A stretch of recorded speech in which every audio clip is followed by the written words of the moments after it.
l'histoire, les eaux captives, que ce soit celle de l'habitude ou celle du despotisme, ne tolèrent pas la vie. La vie dépend de l'agitation que créent quelques individus excentriques. En hommage à cette vie, à cette vitalité, la communauté doit accepter certains risques et doit admettre une part d'hérésie. Elle doit vivre dangereusement si elle veut vraiment vivre.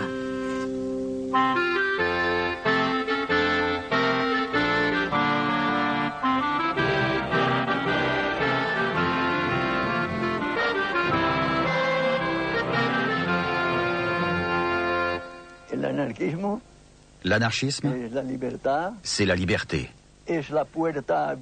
C'est la porte ouverte sur l'infini, de la liberté et du bien-être de l'humanité.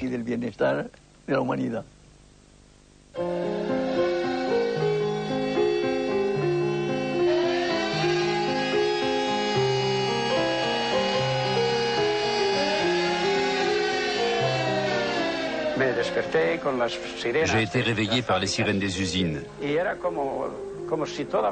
C'était comme si tout Barcelone battait d'un même cœur. Une chose qui arrive peut-être une fois en un siècle.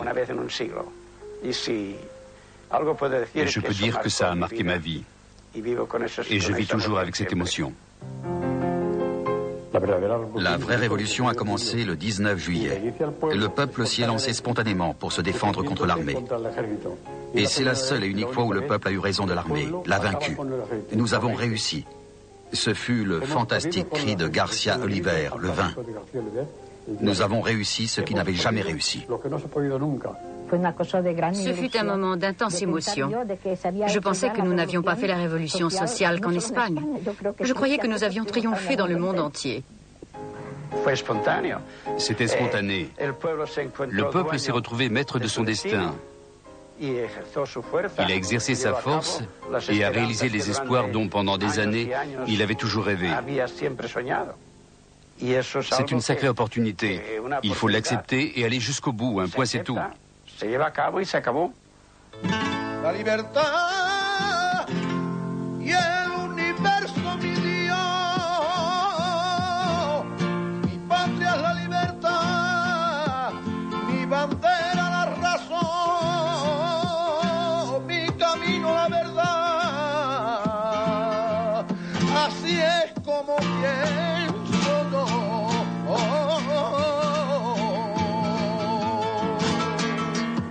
Chaque année, les anarchistes qui ont fait la révolution en Espagne durant la guerre civile, entre 1936 et 1939, commémorent cet été qui transforma leur vie pour toujours. Espagne 36. On était plus jeunes que maintenant. Quand tu penses qu'un peuple sans histoire n'est pas un peuple, qu'il n'est rien, ça te fout par terre. Ils ont fait tout leur possible pour discréditer la révolution et pour l'effacer. Jusqu'à il y a peu, on ne voyait pas de livre qui parle réellement de la révolution. Je suis maçon. Et quand je dois construire une maison, je commence par les fondations.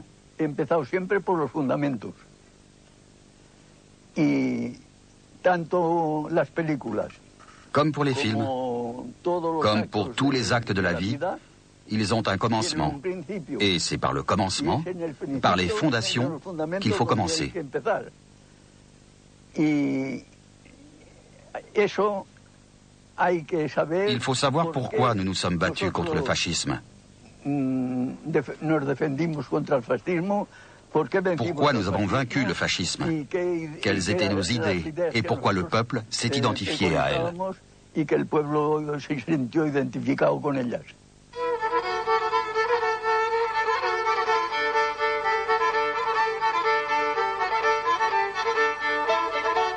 L'état de misère où vit une grande partie de la population espagnole en 1930 s'est à peine amélioré depuis les débuts de la révolution industrielle un siècle auparavant. L'analphabétisme et les profondes inégalités sociales se perpétuent sans que les autorités, l'Église ou la bourgeoisie n'y remédient. L'anarchisme apparaît comme une proposition du socialisme utopique pour lutter contre l'injustice sociale. Il se propage pendant 100 ans dans les classes les plus défavorisées du pays. Les idées de Kropotkin et de Bakounine s'enracinent profondément, surtout en Andalousie et en Catalogne. En 1840 naît à Barcelone la première société ouvrière. 30 ans plus tard, l'Organisation des travailleurs espagnols est un exemple pour le reste de l'Europe. Après la scission de la Première Internationale, le pays voit triompher les idées anti-autoritaires de Bakounine face à celles que défend Marx. Tout doit être libre pour que ça marche. C'est la grande différence entre Marx et Bakounine. Marx était autoritaire et pas Bakounine. Dans le sud de l'Espagne, Fermín Salvochea est l'une des personnalités les plus influentes de l'anarchisme andalou. Ici, le peuple est confronté à une bourgeoisie de grands propriétaires de terres improductives. Ils étaient quelques caciques qui manipulaient la politique et exploitaient de grandes étendues de terre.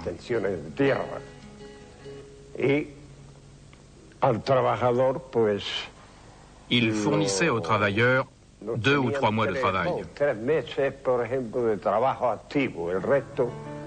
Le reste du temps, ceux-ci ne travaillaient pas. Ceux qui travaillaient très peu, ils vivaient très mal.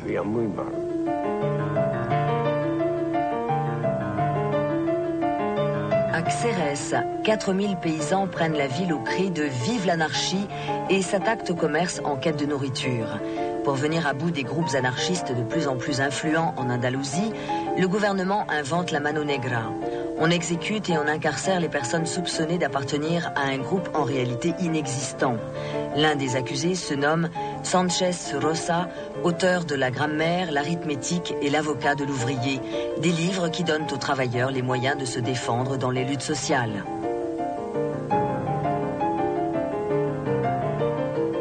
L'affrontement entre patrons et ouvriers dérive en attentats sanglants commis par des anarchistes qui agissent individuellement. Barcelone est connue en Europe comme la Rose de Feu et le fort de Montjuïc pour être le théâtre d'exécutions et une prison politique. De nombreux militants des sociétés ouvrières sont inculpés.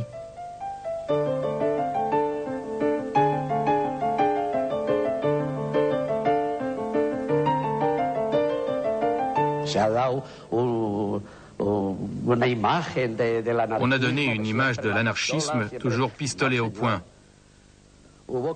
Non, monsieur, il a fallu employer le pistolet, mais l'anarchisme se basait surtout sur la prise de conscience des gens à travers un travail culturel pour créer un monde nouveau. Pour les anarchistes, c'est le peuple qui doit acquérir une conscience révolutionnaire. Il doit d'abord connaître la réalité pour pouvoir la changer.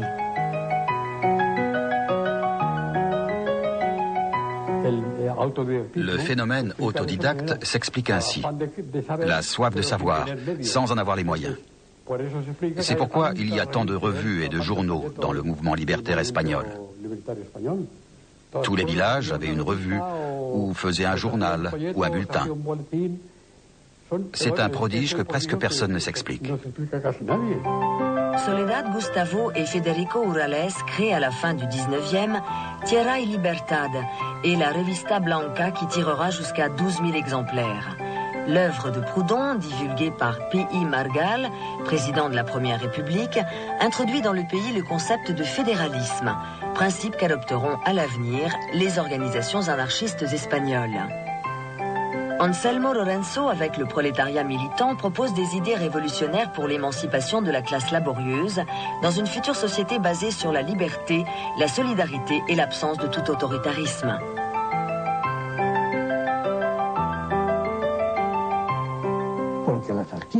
L'anarchisme n'est pas une théorie, ce n'est pas qu'une philosophie, ce n'est pas seulement un programme de vie, mais une façon de vivre. Une façon de vivre. Par le biais des sociétés ouvrières, les anarchistes créent des écoles gratuites qui pallient le manque d'enseignement public pour tous. En 1902, Francisco Ferrer Guardia fonde l'école moderne qui s'inspire du rationalisme.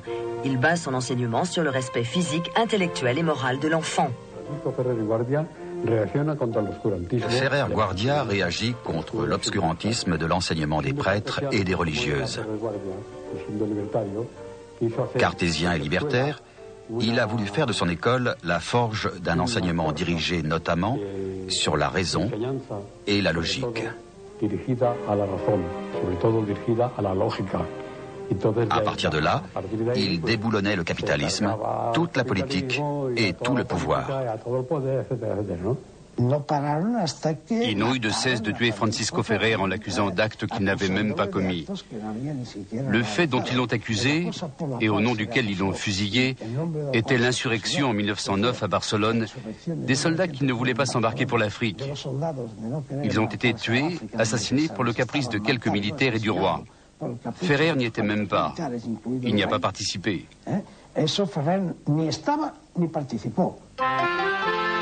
Fruit de Solidarité ouvrière, la CNT, la Confédération nationale du travail, naît en 1910 à Barcelone.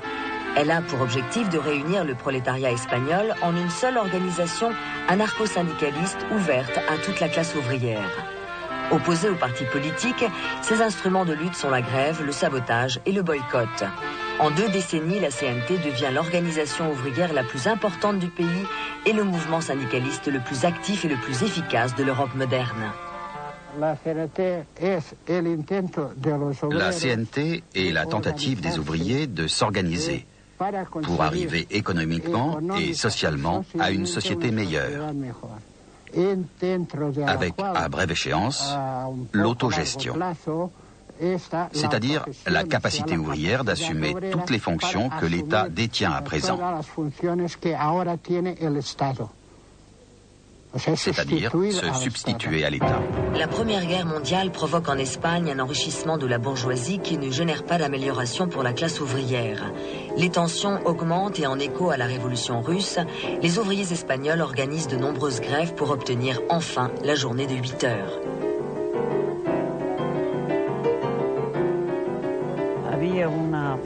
Dans une fonderie, on a renvoyé 4 ouvriers parce qu'ils demandaient les 8 heures. Ils ne voulaient pas les donner et tous les patrons ont fermé les usines. Ils ont tout fermé. À Ripoll, il a fallu faire à manger, faire la soupe sur la place de la mairie pour nourrir la population. Ça a duré 9 semaines. En 1919, la CNT compte déjà plus de 700 000 adhérents.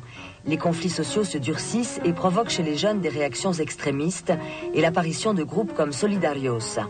Compagnon de Durruti et Ascaso, García Oliver, alors ministre de la République, évoque en 1937 les années de lutte au cours desquelles tombèrent de nombreux militants anarchistes comme Salvador Seguí, El Noy del Sucre, le fils du sucre.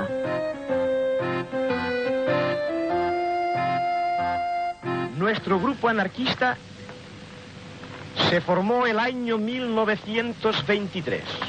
Dueños casi de la ciudad eran las bandas de pistoleros del Sindicato Libre que patrocinaba la patronal. Las hordas policíacas coadyuvaban a la obra de destrucción de nuestras organizaciones y de nuestros hombres. Nos unimos y formamos un grupo anarquista, un grupo de acción para luchar contra los pistoleros, contra la patronal y contra el gobierno. Conseguimos nuestro objetivo. Les vencimos. En 1923, avec la dictature de Primo de Rivera, la CNT est déclarée illégale et de nombreux anarchistes s'exilent, comme Ascaso et Durruti, qui poursuivent leur œuvre révolutionnaire en Amérique. Haciendo carrera por atajo y vereda muestreza para mí. Y decía mi vecino que llevaba mal camino, apartado del redil. En 1927, la FAI, la Fédération anarchiste ibérique, naît sur une plage de Valence. Elle a la prétention de garder pures les idées anarchistes à l'intérieur de la CNT par l'entremise de petits groupes de personnes proches d'idées et de caractère. Pour appartenir à la faille, par exemple, sans que ce soit parole écrite, il ne fallait pas avoir fait son service militaire. Il ne fallait pas être marié à l'église. Amener ses enfants à l'école rationaliste, celui qui pouvait, car c'était payant. Ne pas avoir du vice connu. Tout ça, c'était indispensable. Il y avait une sélection naturelle qui en faisait une organisation très forte, mais sans sectarisme, par choix moral. Mon père fut pendant un temps secrétaire de la faille. Il a toujours eu des charges. C'était un homme d'action très radical. Ma mère aussi. Il avait beaucoup d'influence. Ils étaient très humains et très cultivés, tant mon père que ma mère. Et ils se sont toujours entourés de gens plus ou moins comme eux. L'homme anarchiste devait mener une vie digne, être un exemple. Pendant la dictature, les anarchistes poursuivent leurs activités dans la clandestinité. C'est aussi l'époque des grandes émigrations en quête de meilleures conditions de vie. Mon père a décidé de partir à Barcelone à cause de la crise du travail à la compagnie Peñarroya. Mais nous sommes restés là à attendre qu'il gagne quelques sous pour qu'on puisse nous aussi s'acheter les billets. Il lui a fallu 1 an pour avoir cet argent. Il a rencontré un compatriote qui lui a dit « Écoute, tu peux venir travailler au métro. Et pour vivre, j'ai une baraque, Calle Valencia, entre Rocafort et Antanza. » Et dans cette baraque, nous avons habité à 10. Le camarade et ses proches, 5 personnes, et nous qui étions 5. 10 personnes dans quelques mètres carrés. Mon père appartenait déjà à la CNT. Au métro, ils l'ont appelé pour lui dire qu'il était à la rue parce qu'un ouvrier avait commis une faute professionnelle.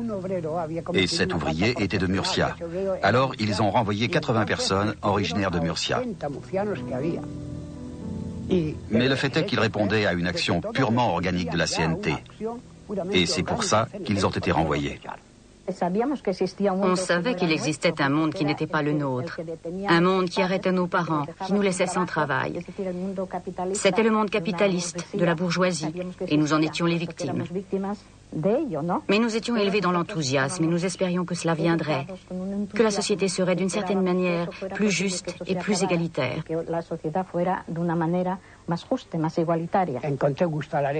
J'ai pris goût à la lecture. Alors quand je rentrais à la baraque, en hiver surtout, je m'arrêtais sous les becs de gaz pour lire un peu, une page, devant les vitrines où il y avait de la lumière. Et après je partais en courant pour aller lire une autre page. Jusqu'à l'arrivée de la République, j'étais chapelier. Je marchais dans les rues de Barcelone en criant « La République vaincra, la République vaincra ». J'ai fait tout ça, moi. Le 14 avril 1931, la Deuxième République est instaurée démocratiquement en Espagne et le roi Alphonse XIII part en exil. C'était la fête dans les rues de Barcelone. Une fête débordante que j'ai vécue. Tout ce monde, les rues pleines de gens. Comment, sans préparer cette fête, il a pu se produire un tel phénomène, c'est une chose incroyable. Toutes les rues étaient pleines de gens, sans une once de haine, qui criaient « Vive la République, vive la liberté, vive le peuple ». À partir de là, ce bain, ce plongeon dans la liberté que fut l'avènement de la République, a stimulé tous les ressorts de la personnalité. Jamais il n'y a eu de jeunesse aussi avide de savoir que celle que nous avons vécue de 31 à 36.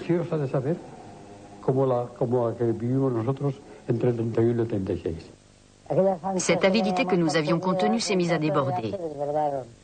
Nous cherchions des endroits où nous pourrions aller. On nous a dit qu'un Athénée, un cercle culturel, s'était formé. Il y avait du théâtre, il y avait une section d'espéranto, une de culture générale, une pour les excursions, et tous les soirs nous avions un travail déterminé. Nous n'avions pas le temps de tout faire. C'est là que se sont créées les jeunesses libertaires et les groupes de la faille. Quand on m'a amené à l'Athénée libertaire de Clot, ça a été un véritable éblouissement, car j'ai vu là des personnes qui pensaient comme moi. Tout le syndicat s'est transformé en centre d'éducation. Tout le syndicat était un Athénée. On faisait la révolution en Espagne, dans le monde, sur la terre, sur la lune.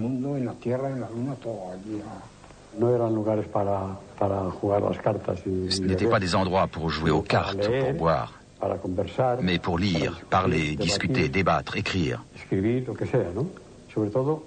On y donnait aussi des représentations théâtrales, des spectacles de poésie, beaucoup, qui tombaient toujours dans le social, dans la dénonciation.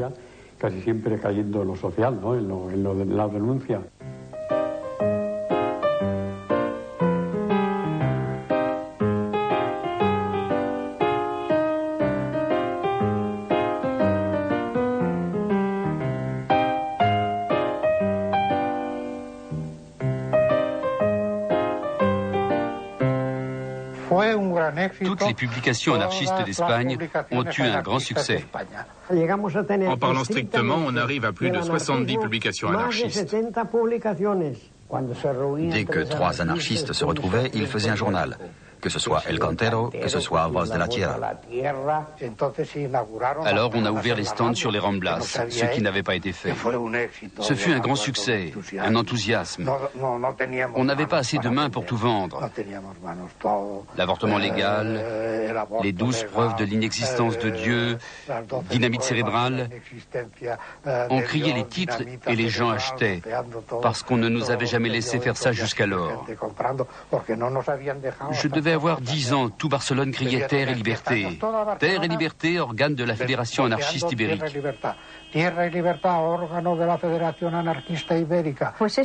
Ça a été un noyau de réunion formidable, surtout autour de la presse. Les gens exprimaient leurs idées. Terre et Liberté a été un centre de liaison.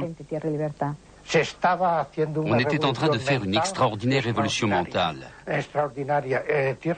Terre et Liberté est passé de 4000 exemplaires lorsque mon père l'a repris à 20 000 en 1934 et 1935.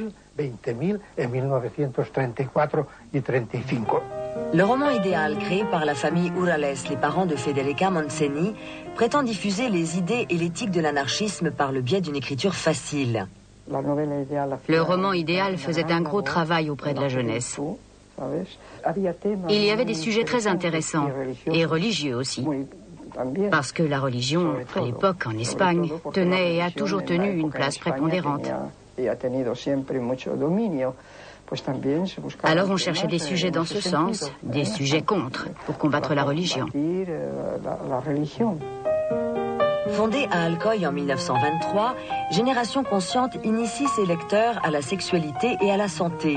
Des années plus tard, sous le nom d'Études, elle atteindra un tirage de 70 000 exemplaires.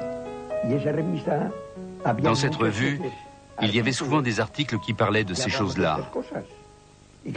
Moi, ça me comblait.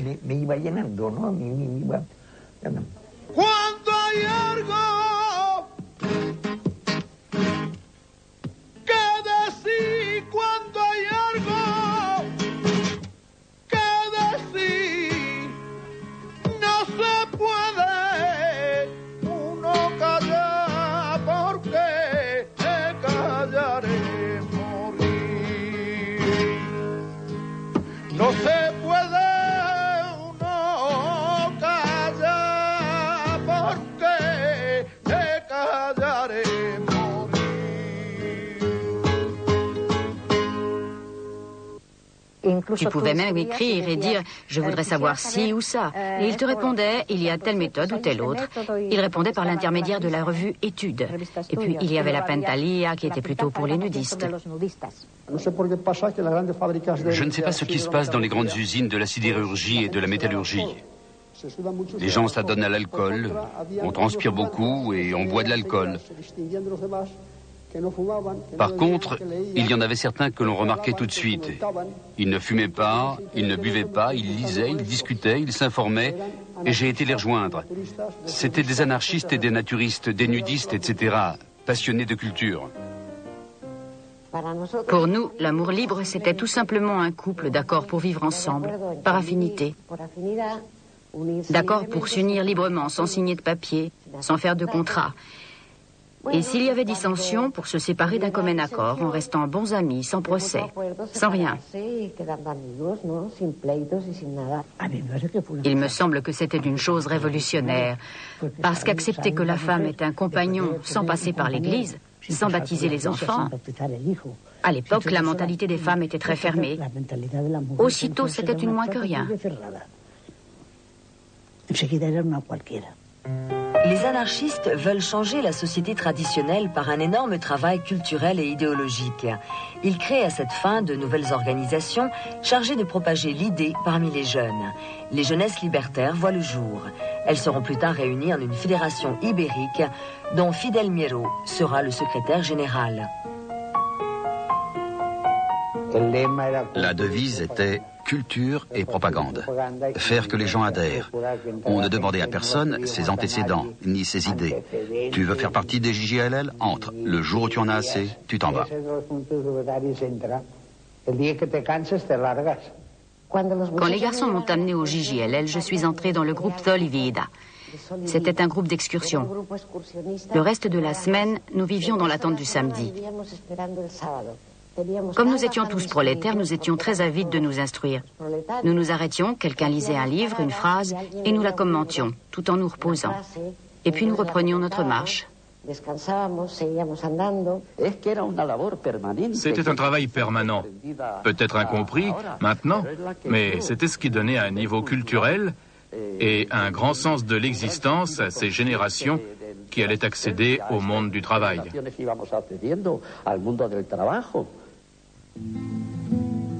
Les meetings, l'action directe et la propagande aident à renforcer l'influence de la CNT. Dans des villes comme Barcelone, un ouvrier sur deux est membre de la centrale anarcho-syndicaliste.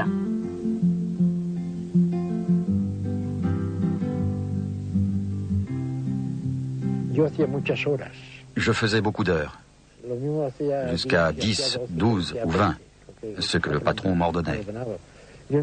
Un jour, je me suis présenté au secrétaire de la CNT et je lui ai demandé naïvement « Je peux faire partie de la CNT ?» Il me dit « Oui, bien sûr, tu es un travailleur. » Et autre chose dont je me suis toujours souvenu, il me dit d'être honnête et de respecter mon travail et que j'avais le droit de faire les 8 heures.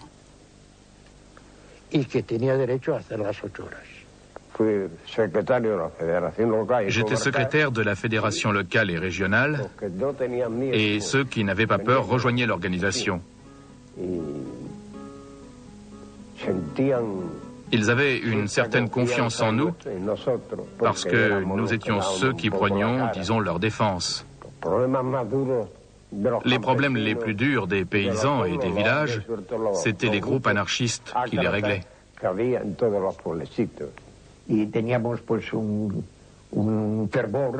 Nous étions partout, à la maison, à l'usine, au syndicat, dans la rue, sur les places. À Burriana, il y a eu un meeting pour le village.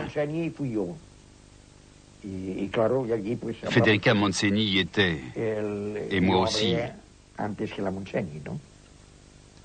J'ai parlé avant elle, et lorsque j'ai eu fini, elle me dit «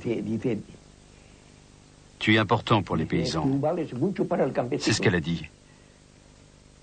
Je m'en rappelle encore.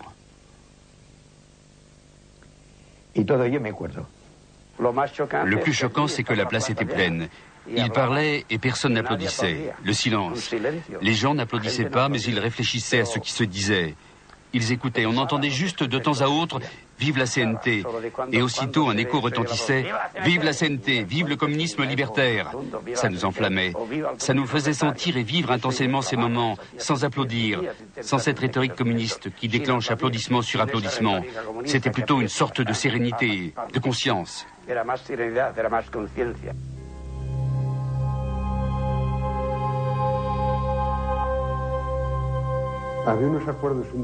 Il y avait des accords syndicaux qui faisaient que quand un ouvrier était renvoyé d'un travail, personne ne le remplaçait. Si un patron, dans une mine ou sur un lieu de travail, renvoyait quelqu'un parce qu'il pensait qu'il était révolutionnaire ou parce qu'il était en colère après lui, il n'y avait aucun ouvrier pour le remplacer. Tout est lié par l'esprit de solidarité. C'est ce qui existe de plus important dans notre organisation. Les voisins étaient une grande famille. À l'époque, il n'y avait pas d'assurance chômage, de sécurité sociale ni rien. Quand quelqu'un tombait malade, un voisin qui avait quelques économies, la première chose qu'il faisait, c'était de les poser sur la table et il laissait ça là sans papier ni poignée de main. Quand tu retourneras travailler, quand tu pourras, tu me le rendras. Et quand le malade retravaillait, il le rendait sou par sou. C'était une question de principe, de morale. Il y avait la famille universelle. Et c'est vrai, à Casas Baratas, nous étions une famille. Il y avait un système de tours où ceux qui travaillaient prenaient les enfants de ceux qui ne travaillaient pas. De niño no me gustaba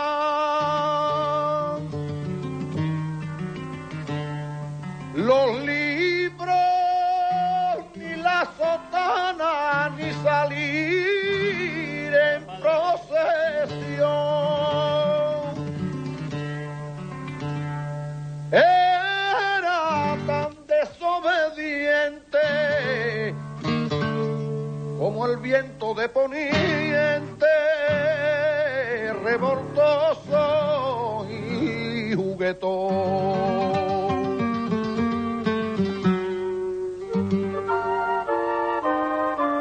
Pour combattre l'analphabétisme et l'éducation catholique, les anarchistes créent par le biais des athénés et des syndicats des écoles inspirées de l'école moderne de Ferrer Guardia.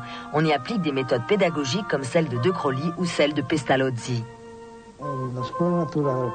À l'école Natura de Clote, on enseignait tout ce que l'on pouvait en sciences de toutes sortes. Et partout, il y avait toujours un plus à cet enseignement. Faire en sorte qu'un enfant l'assimile, non pas pour devenir un puits de connaissances, mais pour être capable de s'en servir. On faisait en sorte que l'enfant soit toujours lui-même, de faire une différence entre chaque enfant, entre tous les enfants. On faisait très attention à ça, car c'est l'élément principal, tant de l'anarchisme que des méthodes d'enseignement de l'anarchisme. Jamais dans notre école, dans l'école de Puig-Elias ou dans l'école Natura, je n'ai lu ni Bakounine, ni Kropotkin, mais des textes sur l'homme, Tolstoï, les poètes, Blasco Ibáñez, des gens plutôt modérés et libéraux. Ce n'était pas une éducation révolutionnaire.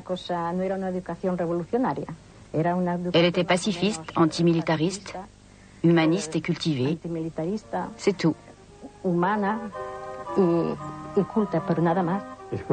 L'école nouvelle part des principes de la pédagogie moderne où il n'y a pas le moindre atome d'idéologie.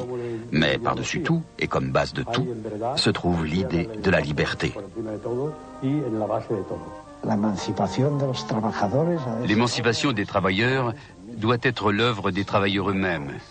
Sinon, il n'y aura pas d'émancipation. Cela signifie qu'elle s'autofinance de différentes façons. Mais jamais l'école Natura ni le syndicat Fabril n'ont accepté de subventions de l'État ni de la municipalité. Mais la République déçoit les espoirs des classes les plus défavorisées du pays. Le gouvernement doit faire face à plusieurs soulèvements en Catalogne, au Levant et en Andalousie. En Andalousie, les paysans souffraient de la faim.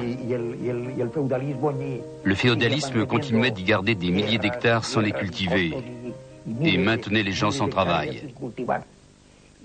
C'est là qu'il y a eu Casas Fieras. C'était un mouvement monté par les anarchistes. C'était un mouvement anarchiste. Nous avons voulu déclarer le communisme libertaire.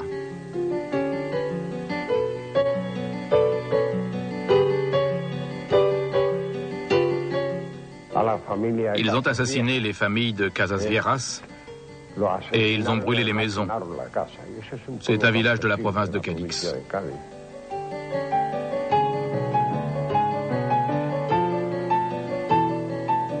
La CNT a provoqué un mouvement révolutionnaire avec lequel toutes les sections régionales n'étaient pas d'accord, surtout dans les Asturies, nous n'étions pas très partisans. Il y avait une divergence entre deux concepts. L'un est la révolution permanente, à échéance fixe. Et l'autre, qui était la tendance plus modérée, qui voulait faire œuvre de culture, préparer le peuple et attendre le moment propice pour pouvoir tenter la révolution avec des chances de succès.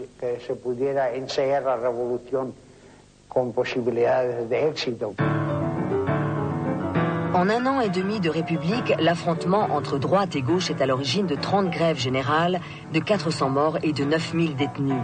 157 journaux de gauche et 4 de droite sont suspendus, la réforme agraire et le développement des écoles publiques sont freinés. Après une tentative de coup d'État militaire, la droite remporte les élections. Gilles Robles est sorti vainqueur parce que 90% des gens ne sont pas allés voter. Nous voulions donner une leçon à la République parce qu'elle était plus avec eux qu'avec nous. Les gens portaient l'argent à l'étranger et ne voulaient pas travailler. Ils fermaient les usines. Les syndicats étaient perpétuellement interdits et les prisons pleines d'ouvriers, de prisonniers politiques, des hommes qui n'ont rien fait, qui ont juste des antécédents syndicaux. J'y étais 6 mois et je ne suis pas de ceux qui en ont fait le plus. Dans les Asturies, les travailleurs de la CNT et de l'UGT collectivisent les mines et les usines.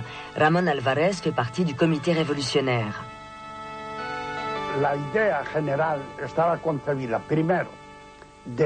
L'idée générale était de contenir tout d'abord l'avance du fascisme en Europe. Et puis, on s'est mis d'accord sur un point fondamental, que la finalité d'octobre était l'implantation d'une société socialiste fédéraliste.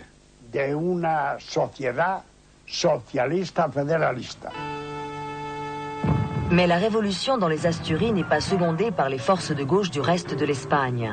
Les ouvriers asturiens résistent pendant 2 semaines à l'assaut des troupes envoyées par le gouvernement avec le général Franco à leur tête. La révolte est matée dans une action prémonitoire de la guerre qui approche. Février 1936, le Front populaire, la gauche, bat aux élections le Front national de droite. Le vote de la CNT a été décisif. En février, beaucoup ont décidé de voter. Moi, je ne l'ai pas fait, mais beaucoup ont voté parce que nous avions dans les 15 000 détenus dans les prisons d'Espagne. Les grèves, les occupations de terre et les affrontements entre la Guardia civile et ouvriers et paysans se succèdent. Tandis que la droite prépare le coup d'État, les organisations les plus radicales appellent à la révolution. En ce qui me concerne, le communisme libertaire est ma plus grande aspiration. En 1936, nous avons organisé le congrès de Saragosse. Après beaucoup de discussions, car nous aimons beaucoup discuter, nous sommes arrivés à un accord concret. La CNT défendrait le communisme libertaire. Un communisme qui va du bas vers le haut. Et pas de haut en bas, réglé par des assemblées générales, avec révocation immédiate de toute charge si la majorité l'exige. Le fait que la base soit souveraine élimine les manœuvres politiciennes. Tout appartient à tous. Il faut partager équitablement. Donc, si tout appartient à tous, tout le monde se forme, car on a le temps de le faire. España ha venido a menos por una triple división. Por la división engendrada por los separatismos locales, por la división engendrada entre los partidos y por la división engendrada por la lucha de clases. Les phalangistes étaient déjà devenus assez forts. Ils s'attaquaient sans arrêt à nos camarades. Ça a fait que, de notre côté, nous avons commencé à instaurer une lutte plus directe, y compris en nous armant.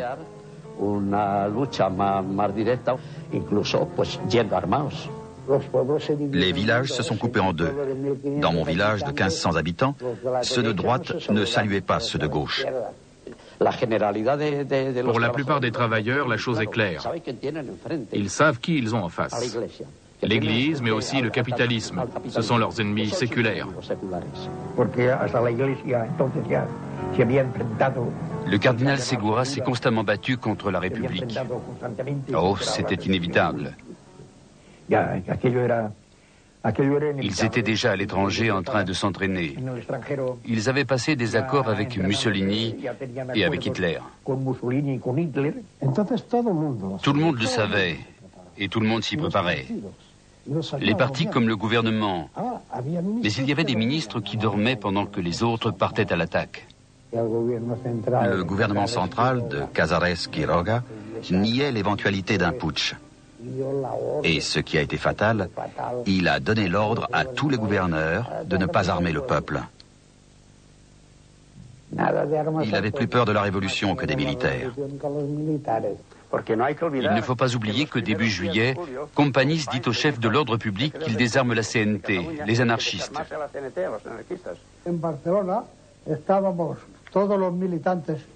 À Barcelone, les militants et d'autres personnes de gauche ont été de garde toute la nuit pendant 4 jours. À la veille de la Révolution, je m'étais évidemment endormi sur le toit. Ils sont venus et ils m'ont dit « Maintenant, c'est l'instant de vérité. Celui que ça n'intéresse pas, qu'il rentre chez lui. Parce qu'aujourd'hui, il va y avoir du vilain. » Nous étions sur la place de la Generalidad. C'était bourré d'hommes qui réclamaient des armes. Et Companys est sorti et nous a dit d'attendre.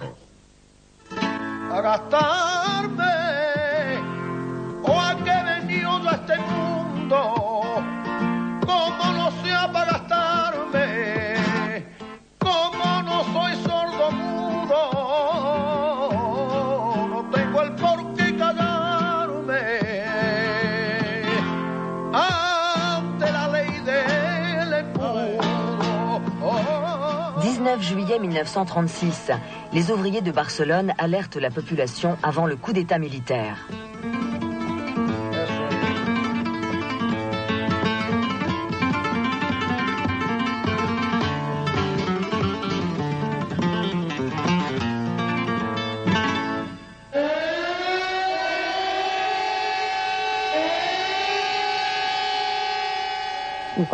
Lorsque les sirènes ont sonné, la foule est venue de Horta. Je ne sais combien de milliers de personnes sont descendues par l'avenue Santa Eulalia jusqu'à la caserne des San Andrés. Diaz Sandino a tiré, il a lancé quelques bombes. Les portes se sont ouvertes et cette foule s'est élancée pour prendre les armes. Il commençait à faire jour. Nous sommes descendus et en arrivant sur la route de Sants, on a vu une voiture avec l'insigne CNT Faille et on l'a arrêté. Qu'est-ce qui se passe? Et il répond, c'est place de Catalogne. À la hauteur des arènes, une compagnie arrivait par derrière, les fusils en position de tir et les officiers pistolets à la main. Alors on est sorti de tous les coins de rue pour leur tirer dessus. Et on a un peu semé le désordre dans leurs troupes. J'ai vécu ça avec une sensation d'inconscience. Voir ce peuple armé, ces voitures qui klaxonnaient CNT Faille, les voitures avec les drapeaux au vent, voir tout ce mouvement avec cette générosité de lutte. C'est une chose qui m'a beaucoup frappée. Voir les soldats, les gardes d'assaut de notre côté. On nous reproche de nous être emparés de 40 000 fusils, de je ne sais combien de canons, de chevaux, parce que nous étions là.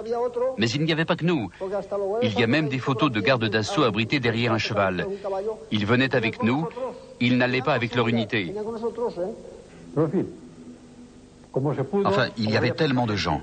On va croire que je mens. Tant il y en avait qui sortaient des maisons, par milliers, par milliers. Alors ils ont eu peur. Les militaires ont eu peur et ils se sont rendus. Enfin, malgré le gouvernement, malgré tout, le peuple de Barcelone, mené par la CNT, a battu l'armée. Barcelone a fait changer les choses et Barcelone a poussé Madrid à prendre la caserne de la Montaña.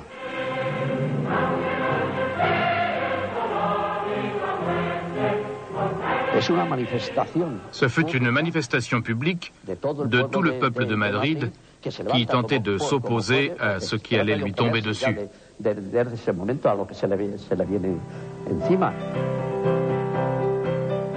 L'Espagne est coupée en deux. Ce sont les débuts de la guerre civile, d'une lutte de classe qui durera 3 ans.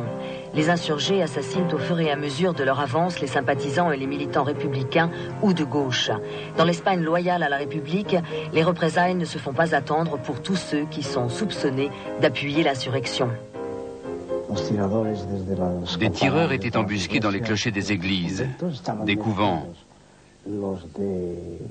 Les militaires s'étaient mêlés au clergé et se sont mis à tirer, non pas contre leurs adversaires armés de fusils, mais sur les gens qui étaient dans la rue. Alors est venue la riposte des gens qui ont brûlé les endroits d'où on avait tiré sur eux. Dans ce conflit, nous avons perdu beaucoup d'hommes, des personnalités de valeur. Lors de l'assaut d'Atarazanas, Francisco Ascaso est mort en allant se mettre à l'abri d'un tireur à une fenêtre. Ça arrivait très souvent, notamment parce que ces hommes, qui étaient des intellectuels comme mon père, étaient les premiers sur les barricades.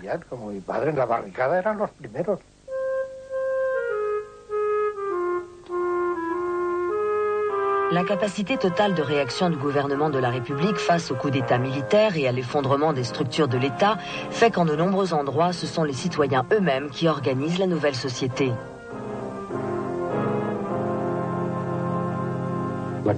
À la prison de Modelo à Barcelone, tout le monde est sorti d'un seul coup.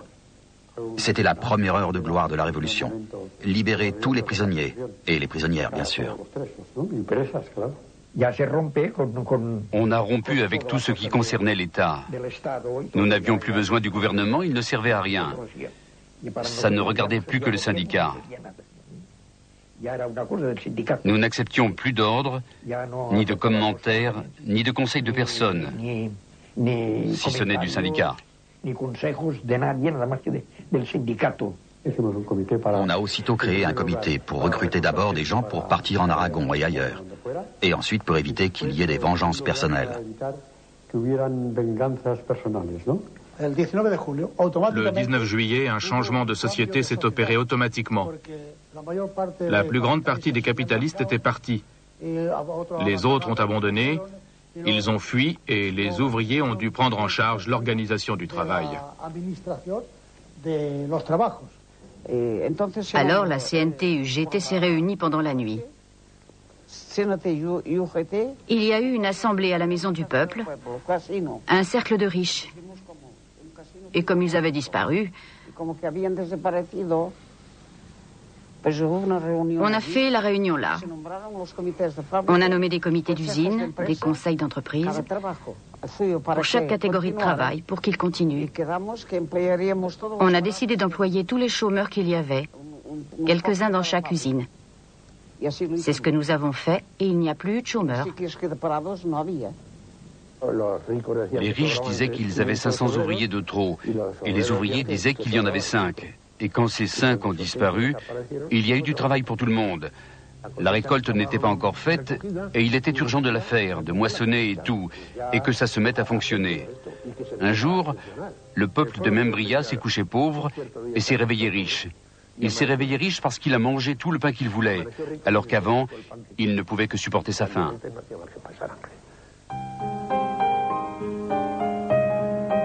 Spontanément, le peuple met en pratique les idées libertaires caressées au cours d'un siècle et surpasse les attentes de ses propres organisations. Barcelone devient l'avant-garde de la Révolution.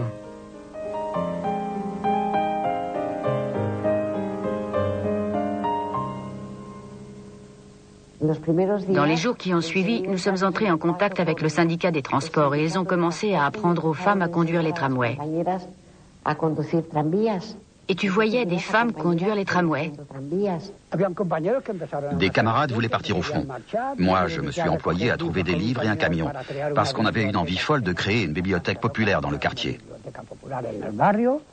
À l'entrée, on voulait mettre des affiches qui disaient « Bibliothèque populaire, peuple, étudie et surpasse-toi, entrée libre ».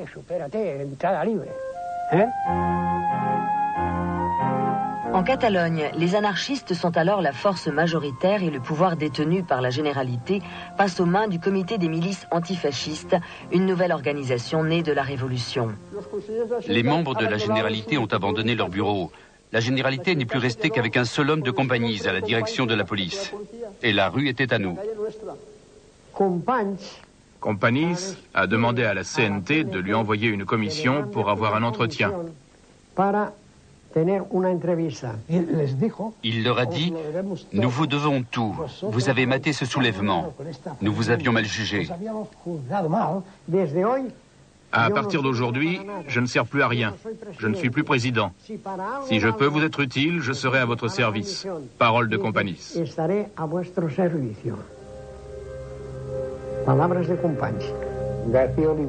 Garcia Oliver a proposé de jouer le tout pour le tout. Mais il n'y a eu que lui et Xena, ceux de l'Hospitalet, à voter. Santillán et Federica Montseny s'y sont opposés. Federica Montseny a dit « Jouer le tout pour le tout signifie établir notre dictature et c'est la négation même de l'anarchie ». Santillán a ajouté que si nous jouions le tout pour le tout et instaurions l'anarchisme, nous nous isolerions en Espagne et dans le monde. Ça n'apporterait à personne ni aide, ni armes, ni rien. C'est pourquoi la CNT n'a pas joué le tout pour le tout et n'a pas voulu du pouvoir que lui offrait Companys. D'ailleurs, il ne le lui offrait pas puisqu'elle l'avait déjà. Nous avons collaboré avec les autres forces par l'intermédiaire d'un organisme, le Comité des milices antifascistes. Alors la Généralité a cessé de fonctionner en tant que telle et tout le pouvoir est allé à ce comité.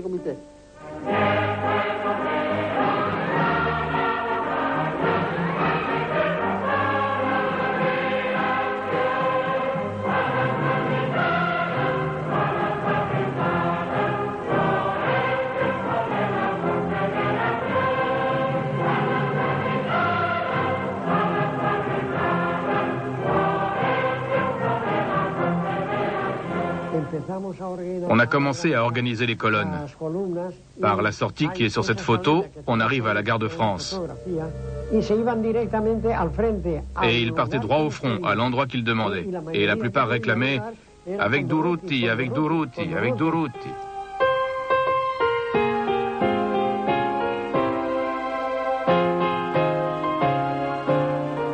Face à la dangereuse avancée des putschistes et au démantèlement de l'armée, les partis et les syndicats organisent des milices d'ouvriers et de paysans volontaires pour défendre le pays.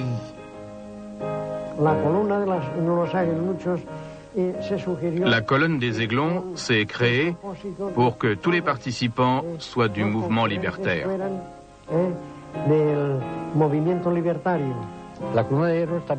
La colonne de fer était organisée par groupes.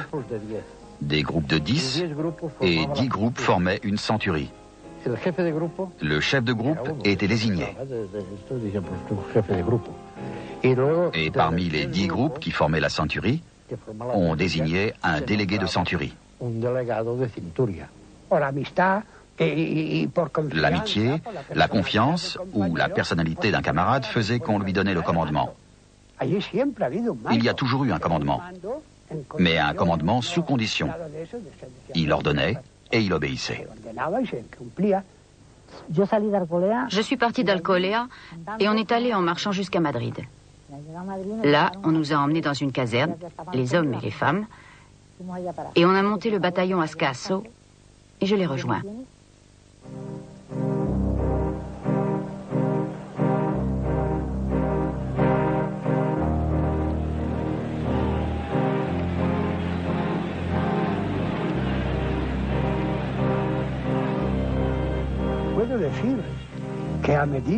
Au fur et à mesure que nous avancions avec la colonne d'Urruti, nous tendions la main aux paysans et à tous ces gens en transformant la société en autogestion, en une série d'activités, de collectivités.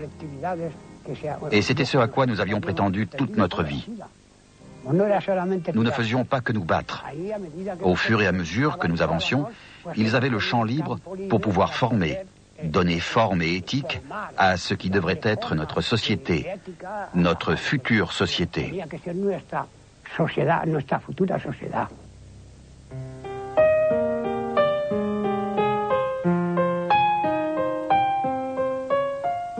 Les changements se succèdent à une allure vertigineuse dans les régions de Castille, Estrémadure, Andalousie, Asturie et surtout au Levant, en Catalogne et en Aragon. J'étais très curieux et dès que je voyais du remue-ménage quelque part, j'y allais. Et j'ai été place de la Constitution, c'était plein de monde. Tout Calanda était là. Du balcon, le comité révolutionnaire a déclaré « Dorénavant, nous proclamons le communisme libertaire ». Et la foule entière a applaudi à cette phrase. Et de quoi est fait le communisme libertaire? L'argent est aboli. Tout propriétaire, qu'il soit de gauche ou de droite, sera exproprié. Toutes les machines sont à la disposition du peuple, ainsi que tous les immeubles, pour que les habitants soient logés, peu importe le propriétaire.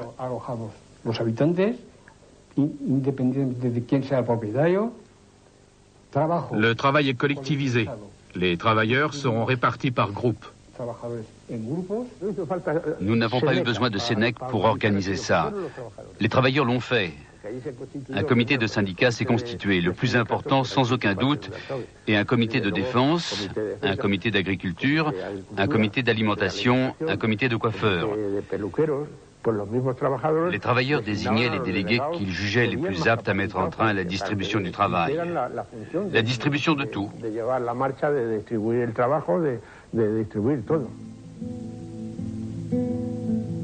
Le mépris traditionnel des anarchistes pour l'argent provoque un changement radical dans les relations économiques. On crée des monnaies locales, des bons, et dans nombre d'endroits, on en vient à une abolition totale de l'argent. Ici, l'argent a disparu. On a fait ce qu'on a appelé le tas de Kropotkin. On achetait les aliments avec des bons et des cartes de rationnement qu'on avait fait. Là, lorsqu'il s'agit de prendre dans le tas, il faut naturellement avoir cette capacité et cette manière de réfléchir.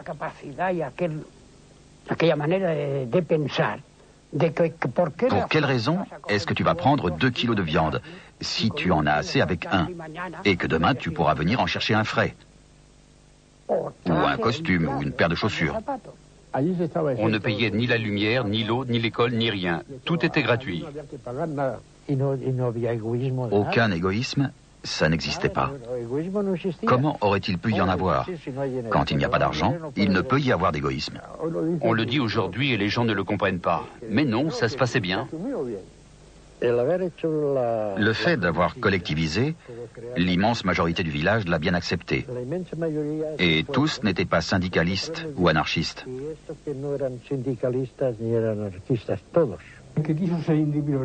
Ceux qui voulaient être individualistes continuaient, mais ils étaient rares.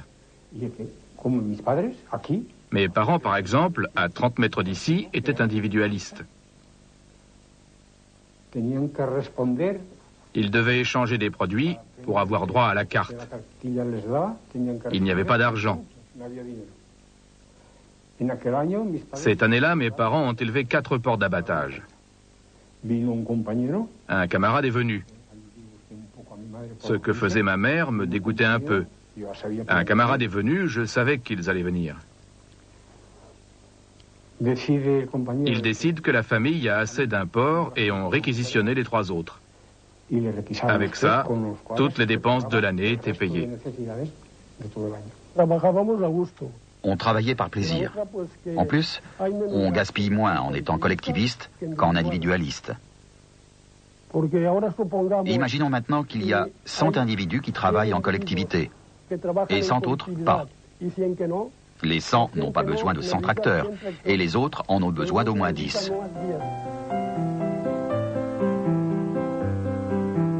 Les anciennes autorités locales ayant été destituées, ce sont maintenant les travailleurs organisés à travers la CNT et dans une moindre mesure l'UGT qui contrôlent l'administration et remettent peu à peu en marche toute la vie publique. Le comité révolutionnaire m'a assigné la charge de délégué au ravitaillement. Je crois que ça se comprend. Nous avons pris en charge les denrées que nous avions et en plus, un village nous a donné du blé.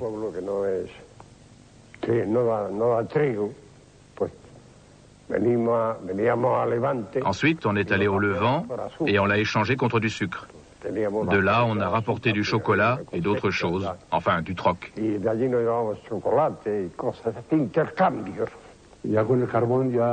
Avec le charbon, on apportait des marchandises, des chaussures, des vêtements pour le village. On les apportait de l'extérieur. Chaque village nommait une délégation représentative. Et on a fondé à Benicarlo la Fédération des collectivités.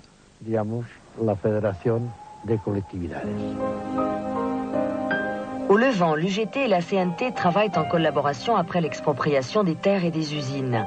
Sous l'organisation de la centrale anarcho-syndicaliste, Alcoy se convertit en un exemple d'autogestion ouvrière avec des industries collectivisées dans leur totalité. Le CLUEA, Conseil levantin unifié pour l'exportation des agrumes, est chargé de coordonner directement depuis les collectivités la vente à l'étranger. Très rapidement, cet organisme né de la Révolution se heurte aux réticences du gouvernement central qui commence à appuyer les coopératives communistes. À l'étranger, nous allions déjà à Paris, à Bruxelles et en Hollande. Tout marchait parfaitement et de mieux en mieux.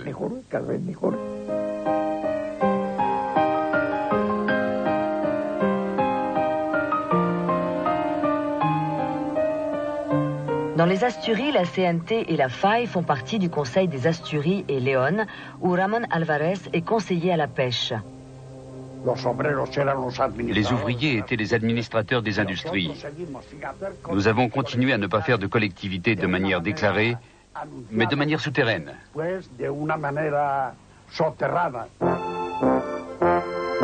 Caspé est le siège du Conseil d'Aragon, le premier organisme de gouvernement anarchiste de la Révolution espagnole.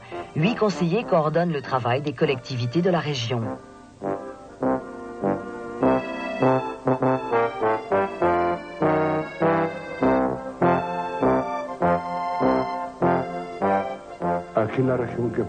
Cette région était le plus grand centre de collectivité avec son conseil à Caspé. Il y a eu des collectivités au Levant, en Andalousie, en Castille. Il y a eu des collectivités partout, mais nulle part aussi homogène qu'en Aragon.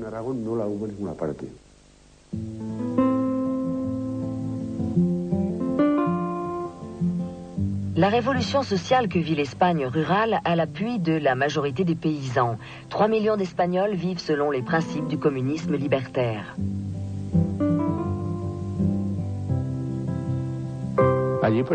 Ici, au syndicat, il y avait un tableau noir, immense, et tout travailleur qui avait une plainte l'inscrivait au tableau, et on en discutait en assemblée. On exposait une chose pour l'harmoniser avec les autres, s'ils acceptaient la proposition. S'ils étaient d'accord, bien. S'ils n'étaient pas d'accord, alors on passait à autre chose. Mais toujours à partir de la base. Nous ne nous régissions pas parce que le comité régional l'ordonnait. Parce que bien sûr, chaque village a sa culture, et par conséquent ses coutumes. Ici, dans la province de Valence, nous n'avons pas les mêmes coutumes que les Andalous. Elles sont différentes.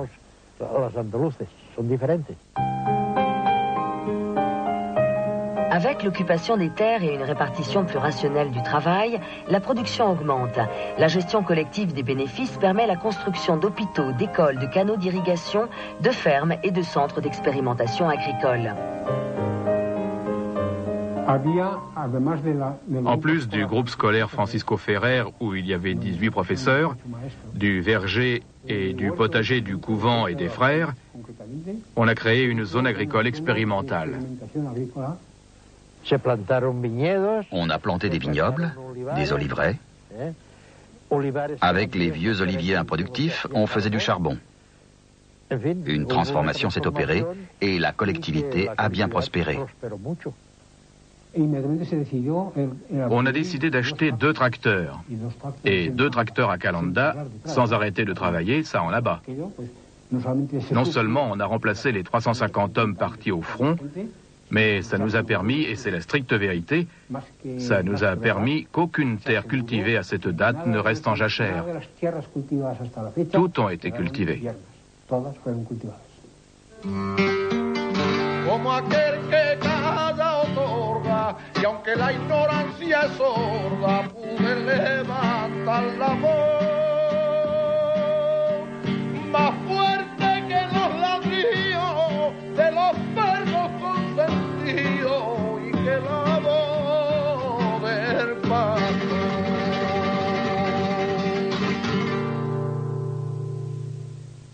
La révolution que vit l'Espagne ne passe pas inaperçue aux visiteurs.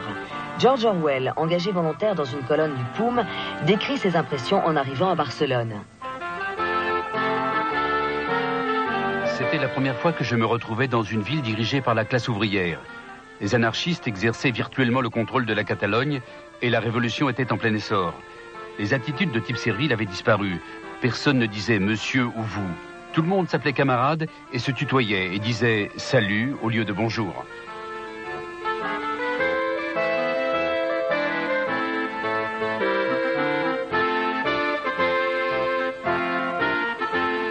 Barcelone est le centre névralgique de la révolution en Espagne urbaine. Avec la CNT et la FAI à la tête du comité des milices antifascistes, la Catalogne vit l'une des transformations les plus radicales de son histoire qui affectent tous les aspects de la vie politique, sociale et économique. 80% des entreprises sont collectivisées et tous les services sont autogérés par les travailleurs eux-mêmes. Ces changements sont légalisés par la Généralité en octobre 1936. Il n'y a eu aucun problème quant à qui dirigerait et qui serait dirigé, car déjà formé syndicalement par la CNT, il y avait des valeurs établies, des personnes qui avaient fait montre de responsabilité et de savoir-faire.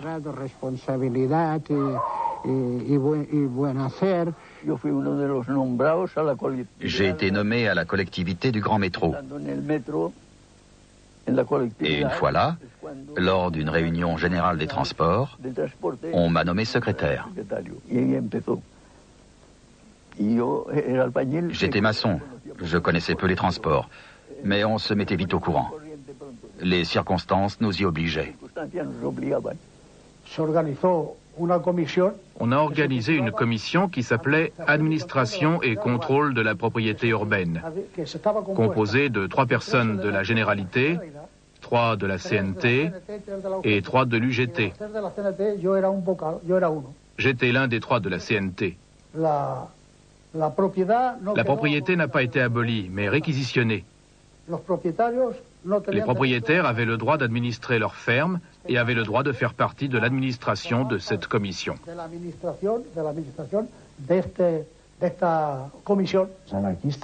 Les anarchistes pouvaient se rendre maîtres de Barcelone et de la Catalogne. Ils n'ont pas voulu le faire. Alors nous avons collaboré les uns avec les autres et comme nous étions plus forts sur la question de l'enseignement, on est venu chercher un des nôtres, le professeur Puig Elias. Il s'est occupé de rédiger avec d'autres, mais toujours sous sa direction, la constitution du CNU. Le Conseil de l'école nouvelle unifiée naît avec pour objectif de promouvoir une école unique, gratuite et laïque en langue catalane. La Révolution crée aussi des services d'assistance et de prévoyance, inexistants jusqu'alors, qui couvrent gratuitement les dépenses de santé, les arrêts de travail temporaires, l'invalidité et la retraite. On lutte contre le chômage en augmentant les postes de travail ou en engageant de nouveaux employés, bien que ce ne soit pas nécessaire, pour partager le travail entre tous. Les petites entreprises et les ateliers se regroupent, les compagnies d'électricité se réunissent, le canevas est complexe mais implique tout le monde. Nous nous sentions intégrés et bien sûr, cela nous conférait un rôle et une responsabilité que nous assumions avec grand plaisir. Dans les assemblées, on ne discutait pas pour savoir ce que toi tu seras ou moi je serai, mais comment améliorer la production, comment mieux organiser le travail, comment supprimer des intermédiaires entre 2 actions. Parce qu'une usine, c'est complexe. Tu dois être conscient que tu travailles pour toi. Alors, comme tu n'entretiens pas un patron, tu travailles avec plus de désir. Elizalde, Ford, General Motors, Cross, Pirelli ou Canrirona, avec une rapidité stupéfiante, les travailleurs reconvertissent en à peine 7 semaines des entreprises civiles en usines d'armement. Cette transformation permettra à l'armée républicaine de survivre. Chaque militant se considérait, tel Don Quichotte, comme un défenseur de cette utopie, de cette façon d'agir et de se conduire en société selon une éthique, sans avoir besoin d'être surveillé. L'autogestion est une discipline encore valable de nos jours, car elle a fait ses preuves à ce moment-là.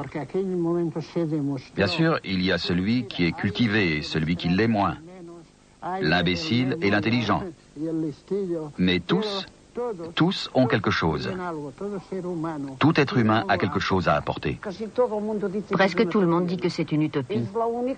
C'est l'unique chose qui pourrait sauver le monde, l'anarchie. C'est ce qu'il y a de plus beau. Chacun travaille pour tout le monde, ni maître, ni patron. Chacun fait ce qu'il a en tête, car tout le monde a quelque chose à l'intérieur. Peu à peu, la réalité de la guerre oblige les anarchistes à collaborer aux tâches du gouvernement. Quand le comité des milices antifascistes s'est arrêté au bout de 2 mois, la période révolutionnaire en Catalogne a duré 2 mois, de juillet à septembre, il y a eu un nouveau cabinet. On a nommé des conseillers et c'est la généralité qui a à nouveau pris le pouvoir avec ses conseillers. 4 anarchistes entrent au gouvernement de la République en tant que ministres. Parmi eux, Juan García Oliver et Federica Montseny, qui devient malgré elle la première femme à accéder à un poste de ministre en Europe. Elle était contre et en contradiction avec elle-même, et cela lui coûtait. Quand les camarades la critiquaient, cela me désespérait. Les jeunesses libertaires ont été les premières à se rebeller contre l'attitude collaborationniste de la CNT. De plus, toute une bureaucratie était en train de s'installer. Ce n'était pas très bien. Avec la plupart des hommes au front, ce sont les femmes qui occupent les postes de travail. Elles ont alors l'occasion de faire leur propre révolution.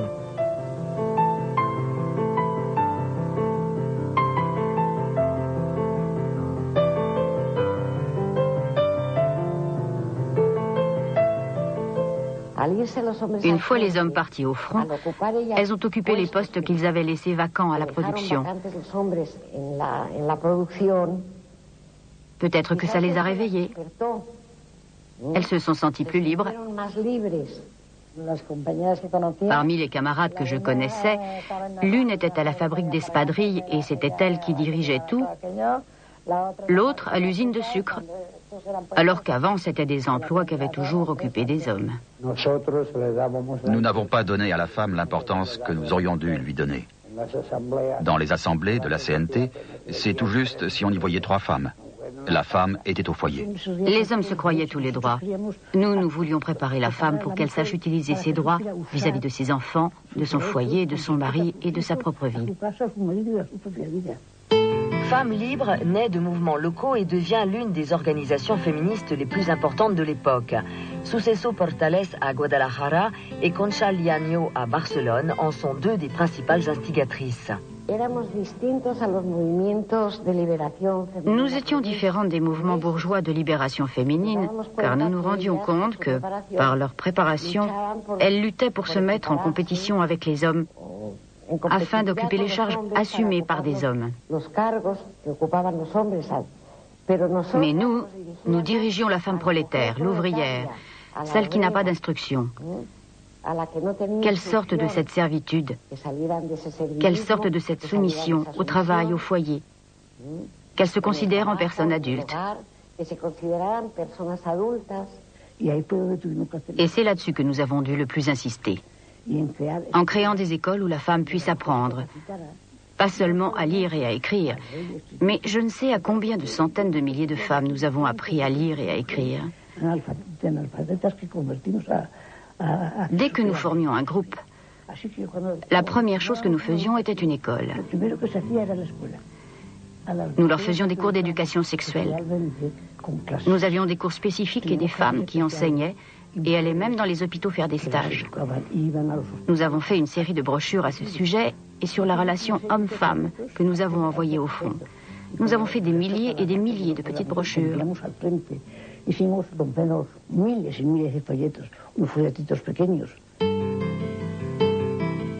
Les anarchistes instaurent des changements sociaux uniques en Europe. García Oliver, ministre de la Justice, est le premier à édicter en Espagne une loi pour l'égalité des droits de l'homme et de la femme. Federica Montseny, ministre de la Santé, promulgue la loi sur l'avortement qui n'est approuvée qu'en Catalogne.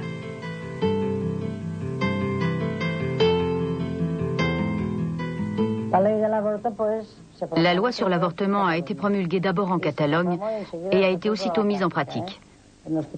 À l'hôpital Clínico, on faisait des avortements. Cela nous semblait très bien de supprimer une maternité qui n'était pas désirée. Ça nous paraissait logique. Mais il y a eu un rejet énorme de la part des médecins. La maternité consciente ne peut s'acquérir qu'à travers les connaissances. Si ces femmes n'avaient jamais lu, on ne pouvait pas leur demander une maternité consciente. Ni aux hommes, même pas aux hommes.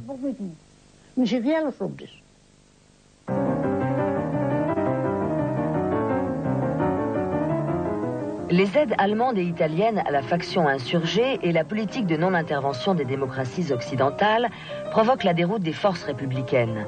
L'armée franquiste est aux portes de Madrid et le moral manque pour galvaniser le courage des Madrilènes qui voient le gouvernement de la République fuir à Valence. Durruti est alors le personnage le plus charismatique, le plus sollicité.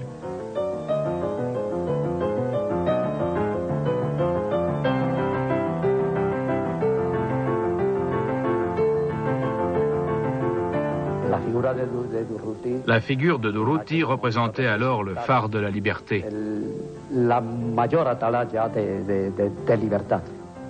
Ce fut une injection d'optimisme, d'espérance. La colonne Durruti, en territoire inconnu et mal approvisionné, subit d'énormes pertes. Son intervention sera néanmoins décisive pour la défense de Madrid. Le 20 novembre, on nous a rappelé du front et on nous a dit que Durruti était mort. Siempre fui esa abeja negra que supo esquivar las piedras que le tiraban nada. Y entre más pasan los años, más me aparto del rebaño, porque no sé a dónde va.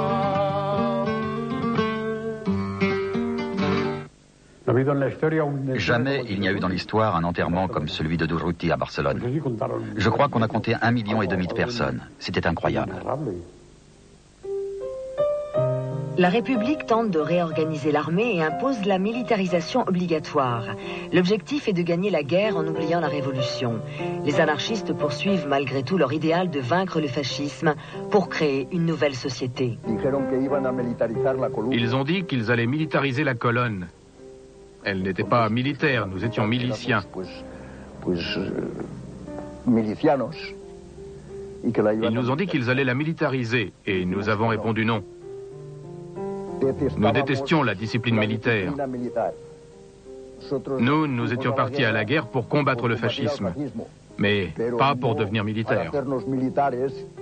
Tous ceux de notre génération qui faisaient la guerre étaient opposés à la guerre, opposés au militarisme, vraiment très opposés. Pacifistes dans l'âme. Pour ce qui est de l'efficacité, je n'ai pas vu la différence. Qu'on les appelle une centurie ou qu'on les appelle une compagnie, 100 hommes sont aussi efficaces que 100 hommes. Je crois que l'erreur a été de se mettre à la place de l'ennemi, de devenir une armée au lieu de faire une guerre de guérilla. Et précisément, ça a été un honneur historique. On a dit aux francs-tireurs, tout le monde se bat pour l'Espagne. Et nous arrivons à la conclusion que ce n'était déjà plus la révolution, mais un prolongement de la guerre. Alors, pour obtenir des armes et pour pouvoir vivre, nous avons dû accepter la militarisation. Visca la libertad catalana! En Catalogne, les partis traditionnels reprennent peu à peu des mains du peuple et des organisations révolutionnaires le pouvoir perdu le 19 juillet. En mai 1937, les partis nationalistes et le tout nouveau PSUC, les communistes, provoquent des événements qui génèrent une guerre civile à l'intérieur même de la guerre. De nombreux anarchistes sont éliminés. Le POUM est déclaré illégal et Andreu Nin, son secrétaire général, est assassiné.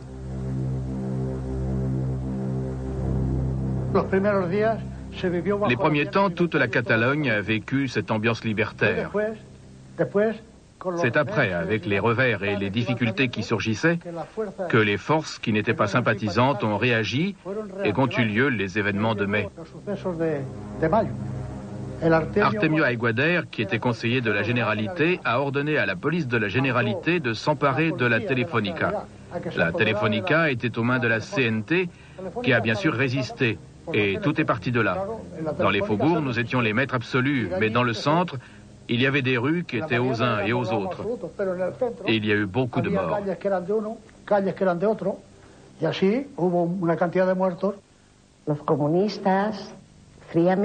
Les communistes ont froidement voulu en finir avec nos leaders pour nous laisser sans cadre dirigeant.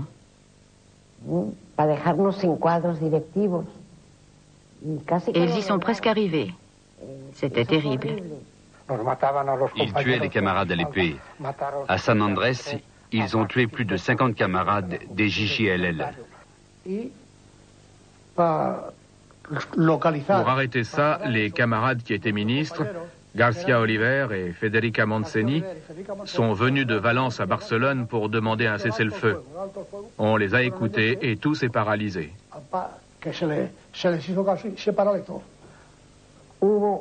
Il y en a même eu dans nos colonnes qui se sont proposés pour venir ici et en finir une fois pour toutes avec les communistes. C'est nous qui leur avons dit non, qu'il y avait eu assez de sang. Ce fut une erreur, nous avons perdu la moitié de la guerre dans les événements de mai. Les choses avaient radicalement changé. Largo Caballero avait démissionné avec les socialistes de gauche et la CNT s'était séparée du gouvernement. À partir des événements de mai, on avait tous au cœur le sentiment d'avoir beaucoup perdu.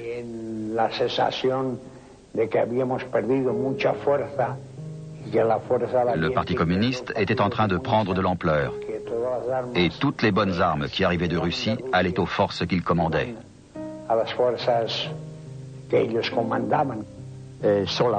Subrepticement, ils ont pénétré les entrailles de l'armée, les commissions, les services d'information militaire, jusqu'à les occuper en totalité.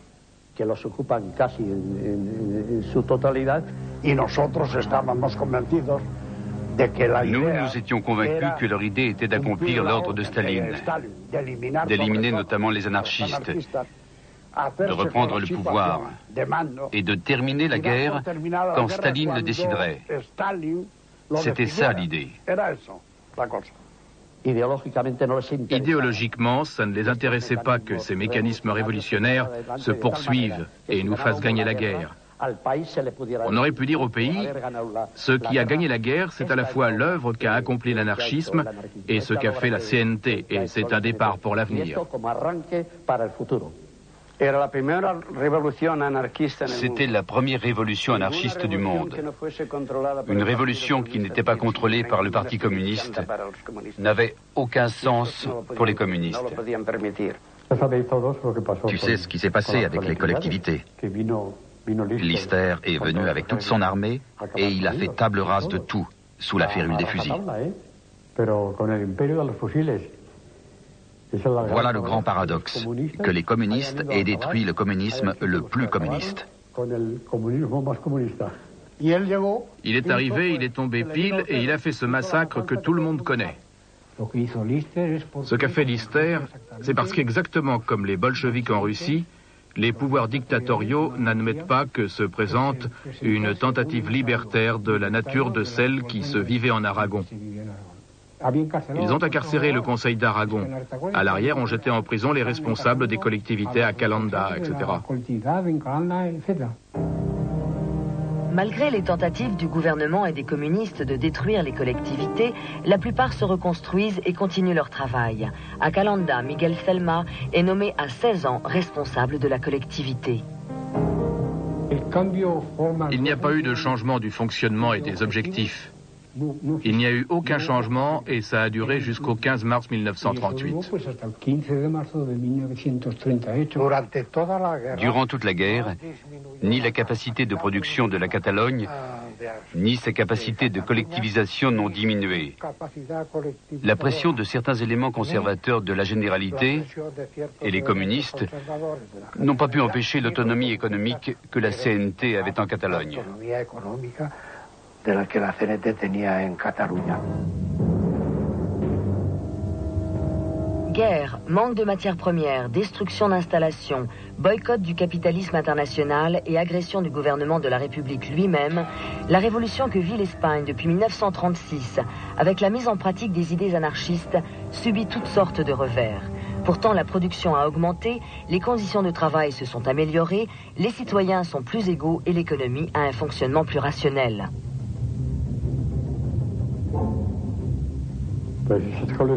Les collectivités ont dû lutter en premier lieu avec une situation anormale, en guerre, avec une économie nulle, car tout dépendait de la Catalogne.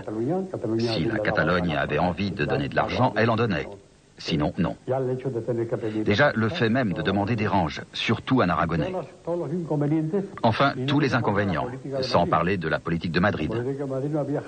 Il n'y avait jamais un journal qui ne soit pas de la CNT qui dise du bien de la révolution espagnole, de la révolution de la CNT ou des collectivités. Rien. L'anarchisme a toujours eu très mauvaise presse. En 3 ans, on ne peut pas faire beaucoup de choses, surtout quand il y a une guerre civile. Il fallait se débrouiller avec ce qu'on avait. Le peuple vivait mal, on manquait de tout, de matières premières. Et il y avait l'insécurité due au bombardement. Je ne fais pas partie de ceux qui disent qu'il n'y a pas eu de querelle ou d'autre chose. Mais l'ensemble de ce que fut le communisme libertaire, collectivité, paix et justice de Membrillat, pour moi, et je peux le démontrer à qui veut, c'est l'unique solution qu'a l'humanité pour pouvoir bien vivre. Il n'existe pas d'autre forme. On a démontré qu'il n'y avait pas besoin de guardia civile, pas besoin de riches, pas besoin de prêtres pour bien vivre. Ils sont les seuls qui paralysent la progression de la richesse. Car la seule richesse qui existe, c'est le travail. Ce qui est dommage, c'est qu'avec tous ces défauts, et il y en avait, ça n'est pas continué. Malgré ça, quand les propriétaires de l'usine sont rentrés, ils l'ont trouvé en bien meilleur état qu'ils ne l'avaient laissé. Et la production avait doublé.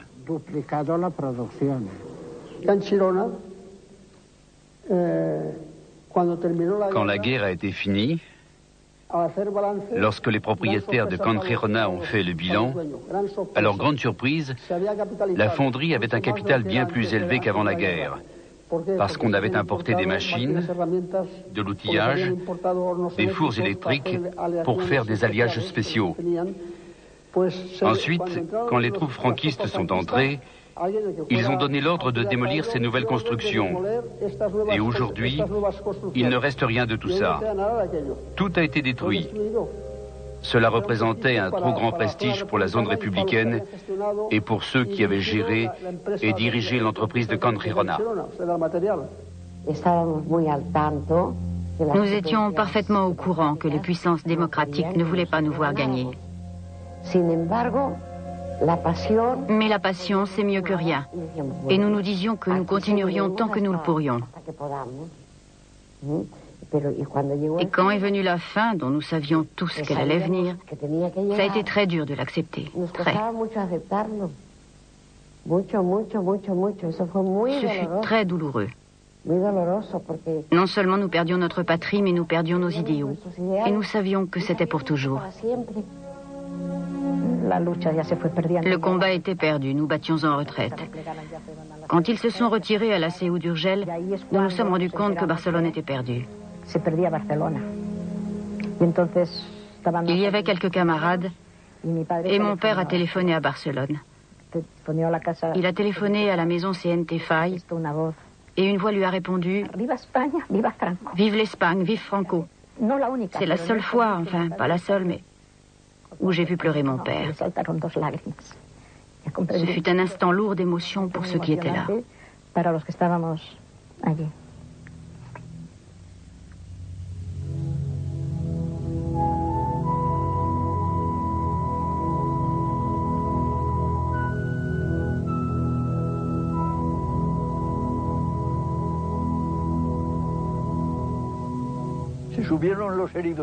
On a monté les blessés avec de belles ambulances et les Rouges prenaient tout particulièrement soin de leurs frères. Au sommet, on les a déchargés. Ah, quelle douleur profonde. Ah, et cette blessure me tue. Un autre, tremblant de froid, disait à son camarade, « Mon frère, je meurs, la neige est glacée. »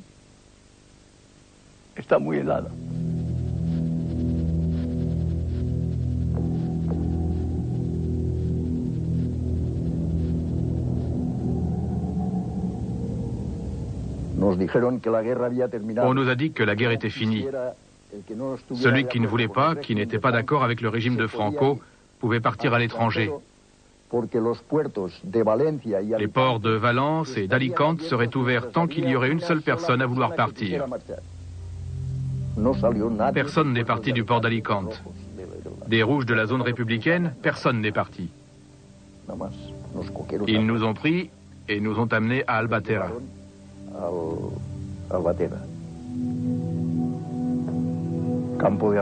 Le camp d'Albatera était cruel. Celui qui n'est pas passé par un tel endroit ne peut croire les barbaries que nous avons eu à subir. La faim, les mauvais traitements, les coups de bâton qu'ils nous ont flanqués, seuls ceux qui ont été là peuvent le savoir.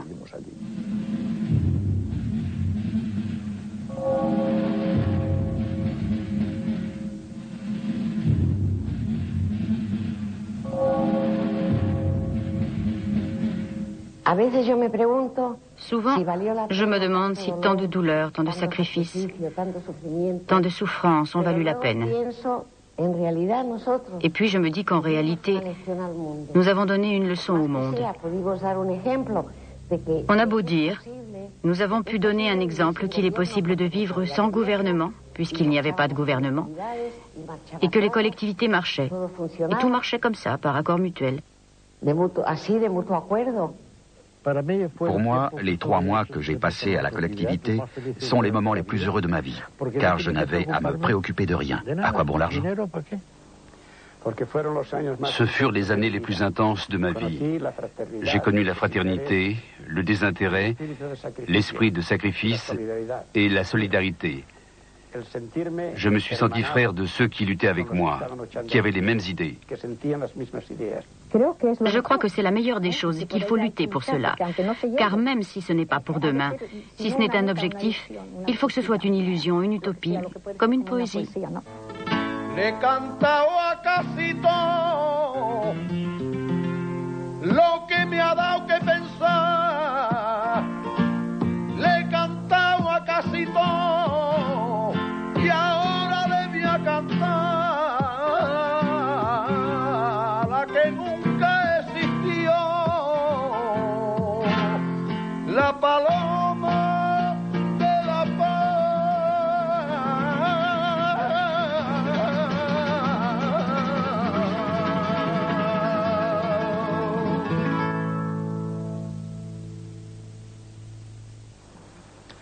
L'avenir appartient à ceux qui osent. Quand on ne peut plus rêver, on meurt. C'est ce que dit Emma Goldman, et c'est la vérité.